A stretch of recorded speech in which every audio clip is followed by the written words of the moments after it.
we've had a big day and a half. We had a very big morning. We were going to do a thing now with interactive polling and where are we from and what did we learn and what's next. The general view, at least for those of us who've been in the mix, is that after this morning and after the great breakout you just had, probably the better thing to do is for us to just pause for a little bit and then have this be a much smaller sort of closing so we can all move on to what we have coming up. But I really wanted to sincerely thank, on behalf of Emory and the Georgia Climate Project and everyone else helping organize this, just thank everybody for being here, and not only being here, but for bringing your energy and your constructive spirit to the stronger conversation that Tim Eccles talked about this morning with Mildred McLean. It's really, really important. By the numbers, we think 433 badges picked up, all told, at the end of the day. And that is despite a larger number of folks on the wait list that I really wish we could have brought in, but that's a really strong sign of the enthusiasm and interest in the state on this issue. And again, I've said this twice now, but I think we're just scratching the surface, right? There's so much enthusiasm, so much interest in this issue that I think we can continue to grow this community of conversation. And obviously, all of you are doing that in your day jobs, and this is just one piece of that puzzle. We had 120 plus speakers, and presenters, if you include 19 people presented posters last night, 18 breakout sessions, each with 4 or 5 speakers, some great plenaries, introducers, grateful to all the members of the Georgia Climate Project. They're our partners for stepping up for that as well.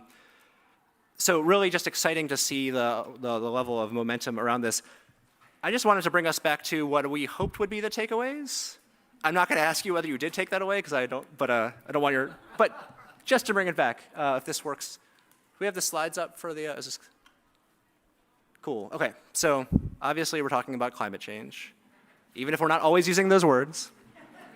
And even though it's an issue that can be challenging, but I think hopefully we did all take away that it is truly a Georgia issue. I think Mayor Gertz talked about this quite eloquently this morning. It is, again, not blue or red. It is not urban or rural. It's all of the above.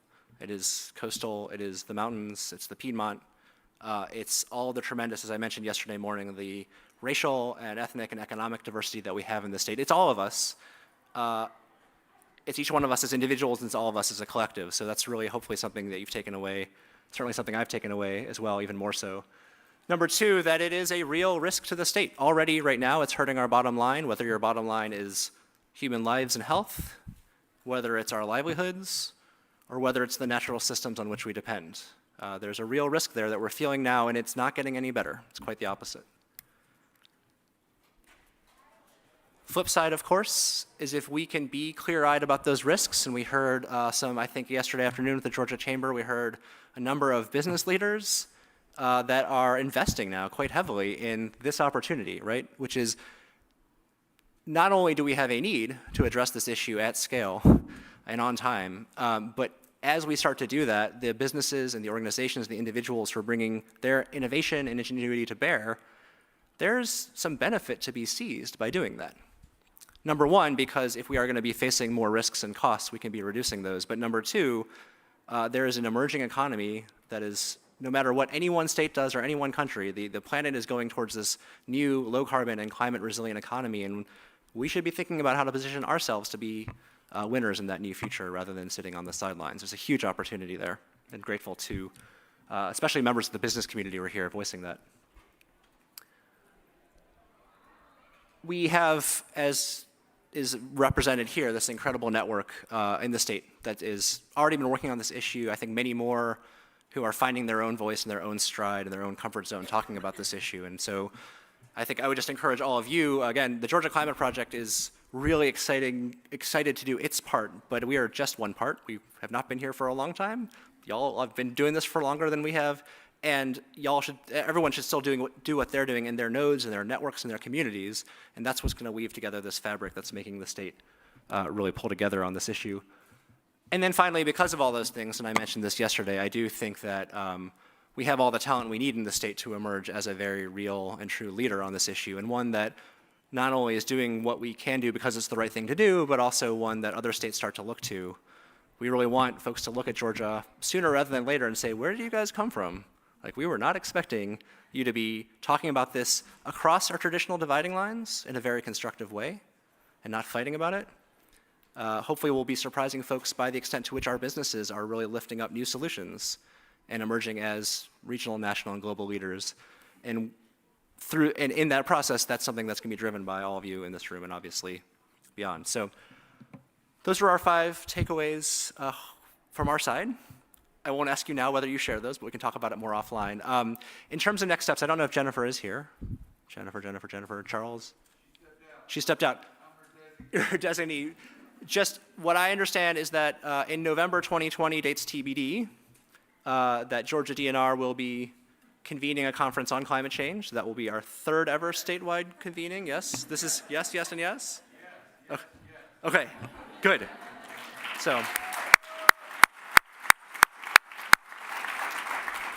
it's very exciting. As I said yesterday, it's kind of nice to be able to start to maybe take for granted that we're a state that's getting used to having these conversations on a regular basis. It's up to all of us to stay tuned as that conversation emerges and to figure out how we can contribute to it. It's also up to all of us to obviously continue doing this work between now and then. It's awesome when we get together. There's a lot we can do when we're not. On the part of the Georgia Climate Project, I went through this morning some of the things that are on our front burner. So the stories work that hopefully you saw out there, we're going to keep working on that, and we want your input. The solutions conversations, hopefully you learned about Georgia Drawdown when you were here. That's going to continue, and hopefully by next summer there will be a short list of promising solutions, and that's only the beginning of the conversation, right? Then the fun work begins. How do we breathe life into those? We're going to continue working trying to find a way with this incredible community to create spaces where folks can connect virtually, whether it's webinars or phone calls, et cetera. We have our research roadmap that people are starting to dig into. We want more people to dig in on that, and we want to have a conversation about that. And from my personal perspective, there's a lot of other conversations we could be having, and I just want to plant a few seeds for what they're worth. Number one, as great as Drawdown is, it is a framework for 1/2 of the solution, right? 1/2 of the solution is to do our part to reduce emissions. The other half is there are changes happening now, there are changes that are baked in that we have to adapt to and we have to build resilience to. And I forget, of 18 sessions, I think we had 13 or 14 that covered resilience today or yesterday. So one question for all of us is how can we as a state have a conversation that is as ambitious as Drawdown, but is about building up the state and about building resilience in a way that sort of has that kind of structure to it. That's one thought. Another thought, I was really grateful to our representatives from the forestry and agricultural community who really brought a very important voice, as we heard today and yesterday. And I think there's an open question about how we can strengthen that conversation going forward of agriculture and forestry and climate change. It's a huge, huge issue in the state. It's a very important, massive part of our state, and how do we have that conversation? For those who were in the room 1 yesterday for the equity and justice dialogue, it was really remarkable. They tried to, and they pulled off I think it was 12 or 13, I don't know, Gary, 12 or 13 people who got up and spoke for 1 minute, which was really longer. They still packed it all in. It was great. And what I loved about it, not only the energy in the room, but the goal of that session was to try to make concrete this big issue that we're wrestling with. I think a lot of us recognize that equity, justice, and climate change go hand in hand. The next question is, what does that look like in Georgia? And Melissa and Reverend Durley, Gary and Jairo and others really thought through how to make that more specific. So I think that's a conversation we can also keep having, we should keep having.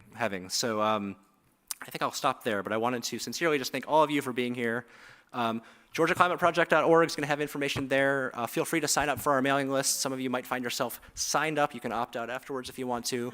But we'll get information out to you. But again, it's not a one-directional thing, and nor do we have a monopoly on this conversation in the state. So we'll do our part. You guys keep doing yours, and together we're going to move forward. So thanks very much.